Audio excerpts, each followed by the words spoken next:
ഈ ചേച്ചി ഒരു കുന്നിന്റെ മുകളിൽ നിന്നും കാല് തെറ്റി താഴേക്ക് വീഴുകയാണ്. വീണ വീഴ്ചയിൽ തന്നെ അവർക്ക് അത്യാവശ്യം നല്ല സീരിയസ് ആയ പരിക്ക് സംഭവിച്ചു. എന്നാൽ ഇവരെ ഹോസ്പിറ്റലിൽ എത്തിക്കുവാൻ, ഏറ്റവും അടുത്തുള്ള ഹോസ്പിറ്റലിൽ എത്തിക്കുവാനായിട്ട് തടസ്സമായി നിൽക്കുന്നത് ഈ മലയാണ്.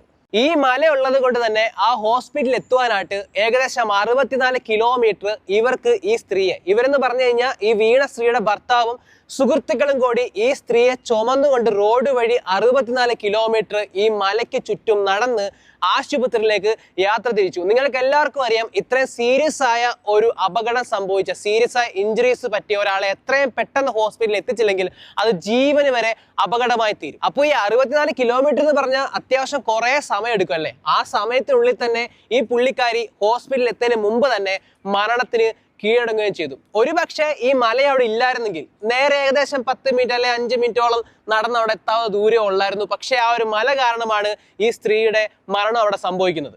ശരിക്കും ഈ ഒരു സംഭവത്തോടു കൂടി തകർന്നു പോയത് ആ സ്ത്രീയുടെ ഭർത്താവായിരുന്നു. കാരണം സ്വന്തം ഭാര്യയെ രക്ഷിക്കാൻ സാധിക്കാത്ത ഒരു വിഷമവും സങ്കടവും ദേഷ്യമെല്ലാം അദ്ദേഹത്തിന്റെ മനസ്സിലുണ്ട്.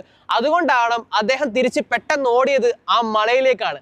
ആ മല ഒറ്റയ്ക്ക് തകർത്തിടിച്ച് പൊളിച്ച് ഒരു തുരങ്കം ഉണ്ടാക്കുവാൻ അദ്ദേഹം തീരുമാനിക്കുകയാണ്. പക്ഷെ ഒരു ചുറ്റികയും ചെറിയ ഉളിയും വെച്ചിട്ടാണ് ഈ പുള്ളിക്കാരൻ ഈ മല ഇടിച്ച് നിരത്താൻ തീരുമാനിച്ചതും ജോലി ആരംഭിച്ചതും. ആദ്യമൊക്കെ നാട്ടിൽ ഇത് കണ്ടിട്ട് ഇയാളെ ഭ്രാന്തെന്ന് വിളിച്ചു. കാരണം നിങ്ങൾ ആലോചിച്ച് നോക്കിയേ, ഇത്രയും വലിയൊരു മലയൊക്കെ ഒരു ഉളിയും ചെറിയൊരു ചുറ്റിക വെച്ച് അടിച്ച് ഇയാൾ എത്ര കാലം കൊണ്ട് നിരപ്പാക്കാനാ?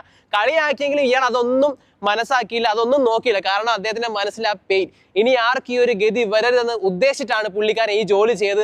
എന്ന് തീരും, എത്ര നാളുകൾ കൊണ്ട് തീരുമെന്ന് ഞങ്ങൾക്ക് അറിയില്ലെങ്കിലും ഇയാൾ രാവും പകലും ഒരു ഭ്രാന്തനെ പോണക്ക് അവിടെ കിടന്ന് പണിയെടുക്കുകയാണ്. ഏകദേശം 22 വർഷത്തോളം, 22 വർഷം പട്ടിയെ പോണക്ക് പണിയെടുത്ത് അവസാനം അദ്ദേഹം മല തുരന്ന് ഒരു തുരങ്കം സീത കറക്റ്റ് നേരെ ആ ഹോസ്പിറ്റലിലേക്ക് എത്തുന്ന രീതിയിൽ അദ്ദേഹം മാറ്റിയെടുക്കുകയാണ്. 64 കിലോമീറ്റർ യാത്ര ചെയ്ത് എത്തേണ്ട സ്ഥലത്ത് ഇന്ന് വെറും 360 ഫീറ്റ്, വെറും 5 മിനിറ്റ് പോലും വേണ്ട, 2 മിനിറ്റ് പോലും വേണ്ട, നടന്നെത്താവുന്ന രീതിയിലേക്ക് ഇന്ന് അദ്ദേഹം ആ തുരങ്കം ഉണ്ടാക്കി ഒരുപാട് ജീവനുകളെ രക്ഷിക്കുവാൻ കാരണമായി തീർന്നു. ബീഹാറിലാണ് കേട്ടോ 1960 ഈ സംഭവം നടക്കുന്നത്.